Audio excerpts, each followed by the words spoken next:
j'ai fait des flash infos sur le diabète, mais surtout, en fait, un best-of of ADA 2023 qui a été présenté cette année, en 2023, donc cet été, à San Diego. Alors, les points forts, je vais parler bien sûr des dernières recommandations, vous les avez vues beaucoup sur toutes ces présentations, mais c'est vraiment pour essayer d'individualiser un petit peu les profils patients et voir un peu qu'est-ce que l'ADA et le ASD, en effet, nous dit d'année en année. Puis on va parler bien sûr des agonistes, et puis des doubles agonistes et des triples agonistes, et puis enfin, on va parler des dernières avancées sur le diabète de type 1. Alors, concernant les derniers consensus, si on voit un petit peu les plaques, hein, les diapositives, vous les connaissez très bien, et c'est vrai qu'elles sont souvent illisibles, mais elles veulent dire un petit peu la même chose, c'est qu'on a de plus en plus un changement de vision sur les patients diabétiques de type 2. Au début, avant 2015, on voyait beaucoup l'équilibre glycémique en termes d'hémoglobine glyquée, on était assez glucocentré. Et de plus en plus, entre 2015 à 2023, on s'est un petit peu défocalisé sur la glycémie et on parle beaucoup de risques cardiovasculaires, rénal. D'ailleurs, cette année, vous avez vu le rein et toute la néphroprotection qu'on peut mettre en œuvre pour la protection de nos patients. Et enfin, ce qui s'individualise à travers ces dernières recommandations, c'est que d'abord, en fonction du profil patient, la metformine peut-être n'est pas, en effet, le médicament à mettre en première intention pour tous. Ça dépend du profil patient. Il y a des patients pour lesquels, peut-être, on mettra en place un inhibiteur du SGLT2 ou un analogue du GLP1 dès le début de la maladie. Ensuite, ce qui s'individualise vraiment à travers ces dernières recommandations, c'est la place des bithérapies précoces. En fait, dès que l'hémoglobine glyquée est au-dessus de 8,5%, on peut mettre en place d'emblée une bithérapie précoce, bien sûr pour la synergie que ça peut donner sur l'équilibre glycémique, mais également pour la diminution et l'éviction des complications cardiovasculaires et rénales de nos patients. Et enfin, le focus, bien sûr, insuffisance cardiaque et la maladie rénale et tout ce qui est cardio-ischémique, qui va nous faire vraiment évaluer la place des inhibiteurs du SGLT2 et les analogues du GLP1, qui sont les gagnants du podium de toutes ces recommandations, puisque ces patients-là, on va voir vraiment un effet sur la protection cardiovasculaire et rénale. Enfin, le management du poids devient un élément métabolique très important et même primordial dans la prise en charge de nos patients diabétiques. Comme l'a dit Dr Tsezi tout à l'heure, en effet, le poids, on va l'évaluer chez nos patients au moment de la première consultation et il faut qu'on œuvre tous nos efforts pour diminuer le poids de nos patients, diminuer, on va dire, le tour de taille et cette graisse viscérale qui est assez associée à toutes les complications du diabète de type 2. Et donc, le management du poids va devenir une pierre angulaire dans la prise en charge du patient diabétique. Alors, pour baisser le poids, nous avons aujourd'hui heureusement des médicaments, des molécules qui vont agir sur cette perte pondérale, qui sont très efficaces, notamment les analogues du GLP1, qu'ils soient de longue durée d'action, le sémaglutide, le liraglutide, et puis on va voir les doubles associations. Maintenant, une fois qu'on a vu en fait ces recommandations, on sait que cette approche, qu'elle soit de l'ADA, de la SFD, de l'ASD, est de plus en plus holistique, empathique, centrée sur le patient. Le dogme de traiter le patient diabétique voit tout son intérêt. Ce n'est pas un diabète, c'est plusieurs diabètes, mais c'est un profil patient différent et particulier, et toutes les ordonnances ne vont pas être les mêmes en fonction de nos patients. Le rôle clé de l'éducation thérapeutique, l'accompagnement, le soutien, et puis la lutte contre l'inertie thérapeutique. Cette inertie qui a longtemps été là, qui a fait qu'on a eu beaucoup de complications de nos patients, la prise en charge précoce des patients diabétiques, et puis encore une fois la place des bithérapies précoces. Donc le contrôle glycémique, le contrôle pondéral, le contrôle de tous les facteurs de risque cardiovasculaire et enfin la protection cardio-rénale afin d'améliorer la qualité de vie de nos patients. Alors, est-ce qu'on suit ces recommandations? Aujourd'hui, ça fait presque 3-4 ans qu'on a ces recommandations, c'est les mêmes. On a de plus en plus d'études de vie réelle qui nous montrent qu'il est intéressant, qu'il est important d'utiliser ces nouvelles molécules pour protéger le rein, le cœur, qu'il faut vraiment les utiliser très précocement et pas à la fin de la maladie. Est-ce qu'on les suit à travers le monde? Là, c'est une étude que j'aime beaucoup. Comment sont traités aujourd'hui les patients à haut risque cardiovasculaire? Encore une fois, malheureusement, sur des patients qui ont des indications d'analogue du GLP-1 et d'inhibiteurs du SGLT2, à peine 17% des patients ont ces molécules. Donc on a encore beaucoup de travail. C'était un travail qui a été fait aussi avec les statines, quand on nous a dit qu'il fallait mettre en place des statines pour la dyslipidémie, ça a pris du temps. Pour les IEC, les ARA2 ou les bêta-bloquants dans l'insuffisance cardiaque, ça avait pris du temps également, mais je pense qu'il faut qu'on œuvre tous ensemble pour qu'on ait des messages communs pour mettre en place ces molécules très précocement.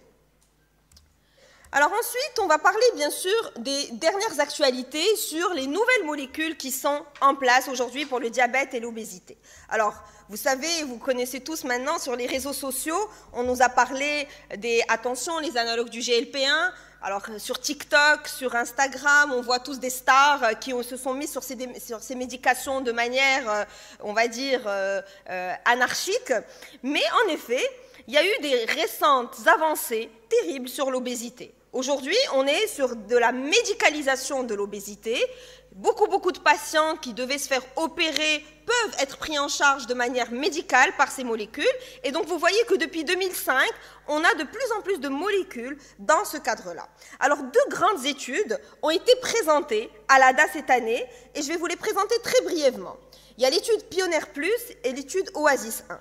Alors, l'étude Pioneer Plus, c'est sur l'efficacité et la safety du sémaglutide oral, 25 et 50 mg versus 14 mg dans le diabète de type 2.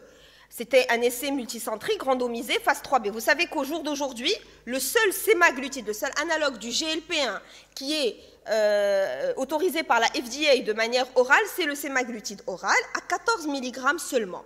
Mais ici, on a essayé le 25 et le 50 mg. Et en fait, sur les 3 bras, 14, 25, 50, il y a une grande efficacité du 25 et du 50 versus le 14. Sur la baisse d'hémoglobine glyquée, vous voyez que le 50, on baisse de 2% l'hémoglobine glyquée versus le 14 à 1,5. Et au niveau du poids, on est à 52 semaines de l'ordre de 8 kg versus 4 kg.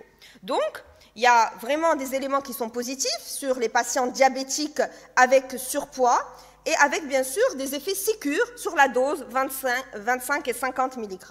Alors concernant l'étude Oasis 1, c'est le sémaglutide oral chez le patient en surpoids ou obèse non diabétique. Je dis bien non diabétique. Et donc c'était un essai randomisé en double aveugle, sémaglutide à 50 mg versus placebo, avec une perte de poids à 68 semaines évaluée à 12,7% chez les patients non diabétiques. Bien sûr, aucun effet hypoglycémique chez les patients non diabétiques, donc on est très safe. Et du coup, cette étude publiée dans Lancet le 25 juin 2023 montre que le sémaglutide 50 mg une fois par jour est supérieur, bien sûr, au placebo pour diminuer le poids chez ces patients. Donc le sémaglutide oral, je rappelle, donc un analogue du GLP-1 avec un petit processus de snack qui va permettre une gastro-résistance, qu'on va le prendre de manière orale, et donc ça va pouvoir va résister à l'acidité gastrique, et il va diminuer le food intake, l'énergie au niveau des repas et l'appétit, ce qui va être très efficace sur la graisse viscérale, sur le surpoids abdominal et sur l'obésité. Alors ensuite, après ces études, il y a eu bien sûr beaucoup d'études présentées cette année sur le tirzépatide. Alors le tirzépatide, c'est un double agoniste GLP-1-GIP. Alors ce médicament est déjà commercialisé sous le nom du Mounjaro. Il est commercialisé aux États-Unis et aux Émirats arabes unis. Alors beaucoup de nos patients le ramènent carrément des Émirats arabes unis parce qu'ils savent un petit peu l'effet sur le poids. Alors c'est quoi? C'est une double agoniste avec une association GLP-1 que vous connaissez, comme le liraglutide, le sémaglutide ou le dulaglutide, mais en plus du GLP-1, il y a le GIP. Le GIP est une hormone intestinale également très intéressante sur tout ce qui est métabolique. Qu'est-ce que fait le GIP? Le GIP, c'est ce que vous voyez, ça va agir sur le système nerveux central en augmentant, en diminuant le food intake, en augmentant la satiété, ça va avoir un effet insulino-régulateur, en augmentant l'insuline de manière glucodépendante, ça va agir sur le tissu adipeux, en augmentant la sensibilité à l'insuline, en augmentant la capacité de déstockage lipidique, en diminuant les stockages au niveau hépatique, etc. Et donc, ça va avoir un effet synergique sur le GLP-1 ensemble pour diminuer la glycémie, mais surtout pour lutter contre l'insulinorésistance. Cette insulinorésistance qui est associée à l'obésité, mais également à tous les états prédiabétiques et au surpoids. Donc, cette association est très intéressante. Et on a eu beaucoup d'études. C'est l'essai Surpass 1, 2, 3, 4, 5, qui ont démontré l'effet positif du tirzépatide chez les patients diabétiques de type 2, avec hémoglobine glyquée en dessous de 8,5 et au-dessus de 8,5, et en associant, bien sûr, contre metformine. Alors, Surpass 2, c'était contre les sulfamides, Surpass 3 avec l'insuline, etc. Et donc, ça montre qu'il y a un effet important, très intéressant, sur l'hémoglobine glyquée, avec une diminution de l'hémoglobine glyquée d'ordre de 2,5%. Et puis, bien sûr, chez les patients pour le poids, il y a une perte de 12 kg. Je ne sais pas si vous imaginez, mais faire perdre 12 kg à un patient diabétique, c'est important, c'est très intéressant en termes d'événements métaboliques, de stéatose hépatique, de dyslipidémie, de graisse viscérale. Et donc, c'est vrai que c'est très intéressant pour nous chez ces patients très métaboliques. Alors, le tirzépatide, qu'est-ce qu'il fait? Par exemple, là, il y a une étude qui compare tirzépatide versus sémaglutide. Tirzépatide va diminuer encore plus le food intake, va augmenter la satiété de manière encore plus précoce, et donc ça va être beaucoup plus efficace que le sémaglutide. Alors, le tirzépatide, il y a 4 dosages, le 5, le 7,5, le 10, le 12,5, on peut aller jusqu'au 15 mg. Alors, le tirzépatide va réduire très considérablement l'appétit, et donc les rations alimentaires vont être réduites de manière considérable.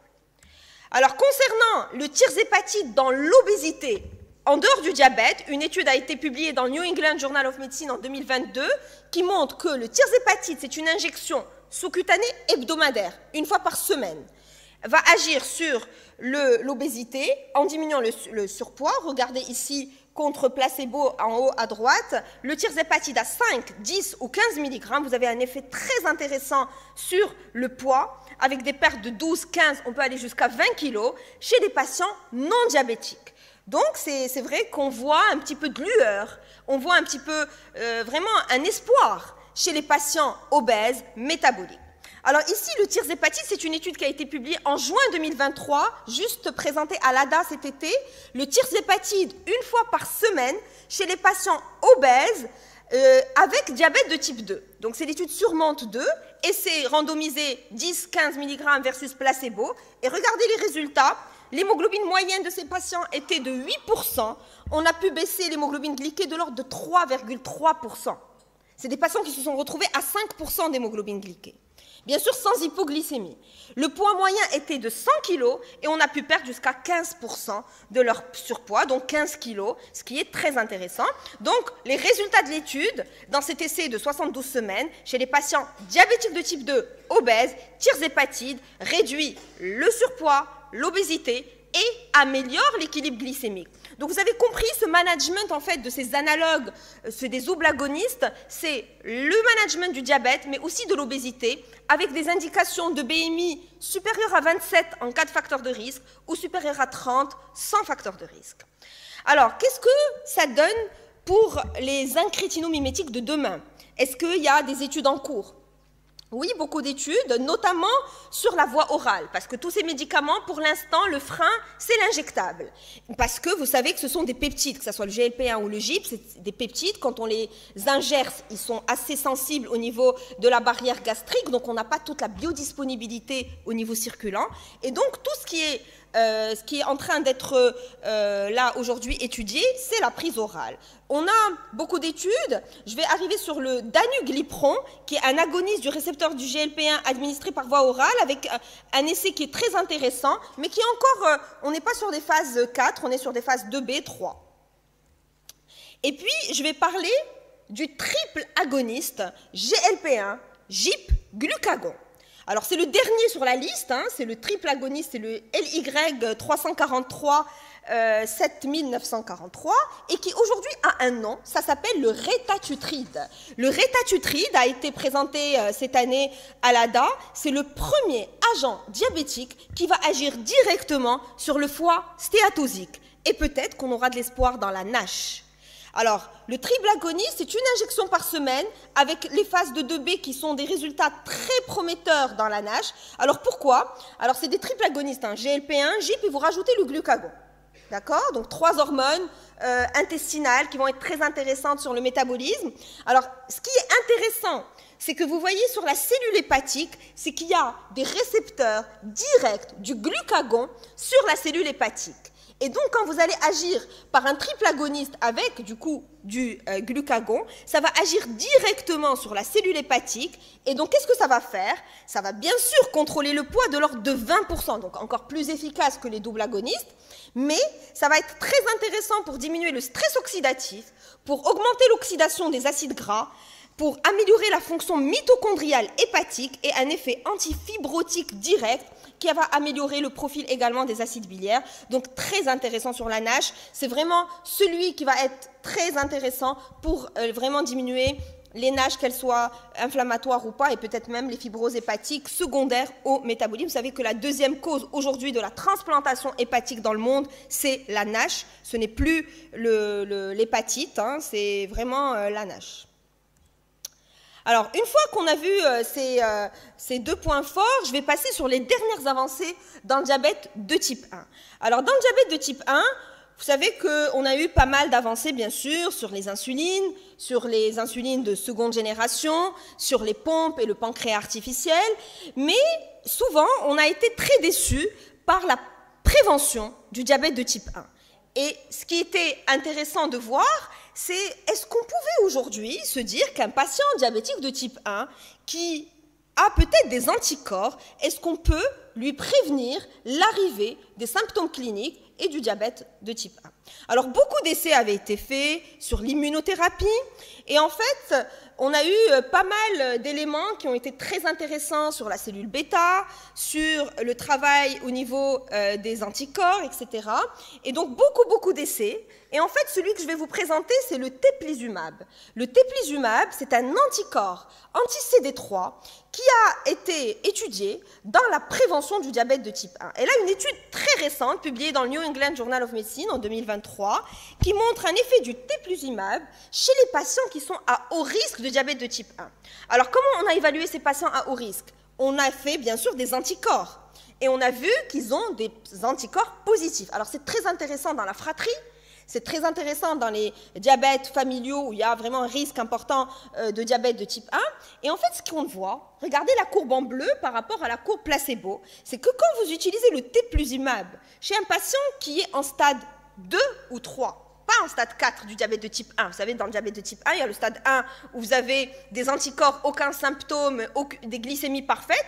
Le stade 2 où vous avez des glycémies qui vont commencer à s'élever, mais aucun élément clinique de syndrome polyurépolygypsique. Le stade 3 où c'est le diagnostic et le stade 4 où carrément vous avez de l'insulinopénie totale. Dans le stade 4, c'est trop tard, mais si on utilise le teplizumab dans des stades précoces, on pouvait diminuer le risque d'arriver vers le diabète de type 1.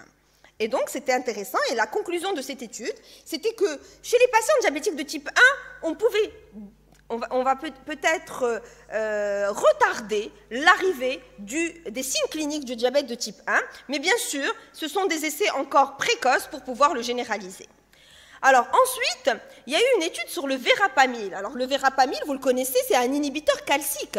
Et cet inhibiteur calcique a une action directe dans la cellule bêta. Et ici, sur des patients diabétiques de type 1, l'utilisation du verapamil va permettre une amélioration de la fonction du cellule bêta et ça va carrément changer dans la réserve en peptide C. Vous savez que le verapamil, c'est un inhibiteur calcique qui va agir dans les échanges ioniques au niveau de la cellule bêta. Et en effet, quand on va pouvoir l'utiliser chez des patients qui ont un stock en peptide C, ça va permettre de garder le stock en peptide C beaucoup plus longtemps. Et donc, ces essais sont prometteurs. Et là, ici, vraiment, l'effet du verapamil dans la fonction cellulaire bêta chez les patients pédiatriques type 1, donc des enfants diabétiques de type 1, où c'était très intéressant de voir les résultats avec un effet, regardez, de retard de l'arrivée du diabète de type 1 et un effet sur le stock en peptide C. Enfin, il y a eu beaucoup de présentations sur les insulines, et donc bien sûr, après l'arrivée des deuxièmes générations, du pancréas bionique, etc., nous avons fait le point sur l'insuline orale. Alors, on nous parle de cette insuline orale depuis qu'on était au banc de la fac, mais peut-être que là, en 2023, cette année, il y a eu vraiment une étude de phase 3 avec des résultats qui sont prometteurs sur l'arrivée de l'insuline orale de l'ordre de 32 mg en 1 à 3 prises par jour chez les patients diabétiques de type 1. Vous savez que chez le diabétique de type 1, pourquoi c'est dramatique le diagnostic? C'est parce que l'insuline est injectable et parce que les patients dramatisent bien sûr l'injection, ce qui est parfois compréhensible. Et donc, si on arrive peut-être à ces avancées de manière pratique, et donc l'insuline orale va pouvoir être très intéressante dans la prise en charge du diabète de type 1. Et enfin, nous arrivons peut-être carrément vers de l'intelligence artificielle, même dans l'insuline. On est à l'ère de l'IA, et donc les insulines intelligentes seront peut-être des insulines sensibles au glucose. Carrément, on va injecter dans l'insuline des glucosenseurs qui vont sensoriser en fait, qui vont carrément évaluer comme un capteur, comme un holter dans l'insuline, qui vont évaluer la glycémie et qui vont pouvoir se distribuer petit à petit, de manière régulière et optimisée, comme une pompe, mais carrément en sous-cutané, sans qu'il y ait de dispositifs, carrément, avec des stratégies vraiment très logistiques pour pouvoir avoir des insulines, une glycémie qui va être adaptée au niveau de glycémie. Donc, c'est peut-être dans 10 ans, mais on en parlera peut-être pour les 20 ans de l'ADN, de ces insulines, qui vont être vraiment très intéressantes. Et donc, vous voyez que c'est très, on va dire, rassurant, c'est très prometteur, ces progrès continuent, comme je dis, la route est droite et la pente est forte, mais nous avançons. Le diabète est le tsunami du siècle. Nous avons d'énormes patients diabétiques. Nous avons devant nous tous les jours en consultation des patients différents. Mais le fait d'avoir toutes ces avancées, ces progrès, nous rend avec beaucoup d'espoir, nous rend très prometteurs pour les patients, et nous espérons vraiment, pour tout ça, leur améliorer leur qualité de vie, toujours dans le cadre d'une prise en charge globale et optimiser la prise en charge de nos patients. Je vous remercie pour votre attention.